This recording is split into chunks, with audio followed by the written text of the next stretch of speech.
श्रीमान भूपेन्द्रले राम धुलाई खाएका छन्, किनकि भूपेन्द्र एक्लो छन्। श्रीमतीले छोडेको, घर परिवारले छोडेको र दाजु भाउजूले घरबाटै निकालेको, र अहिले सुन्दरी प्रेमिका जेरीको शरणमा सहयोगका लागि परिरहेका छन्। यता जेरीकै बाउको हातबाट भूपेन्द्रले लात खाएका छन्।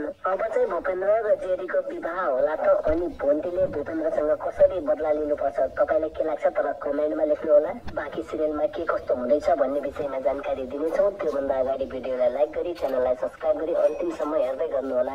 दाजु भाउजूको पैसामा मोज गरेर बिजनेसलाई डामाडोल पार्ने भूपेन्द्र अहिले निकै अप्ठ्यारो मोडमा पुगेका छन्।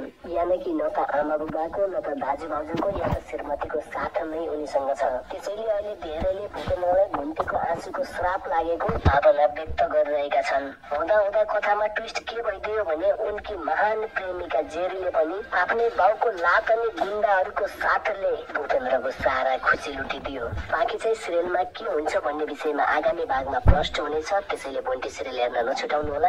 र अब आउने भागमा तपाईँहरूले भूपेन्द्र र भुन्टीलाई कस्तो रूपमा हेर्न चाहनुहुन्छ साथीहरू, कृपया कमेन्ट गरिदिनु होला है त साथीहरू। र तपाईँहरूले भुन्टी कति एपिसोडबाट नछुटाइकन हेर्नु भएको छ त्यो पनि कमेन्ट गरिदिनु होला। तपाईँहरूलाई हाम्रो रिभ्यू भिडियोहरू कस्तो लागिरहेको छ त्यो पनि कमेन्ट गरिदिनु होला भन्दै हस्त धन्यवाद बिदा माग्न चाहन्छु। आउँछु अर्कोमा।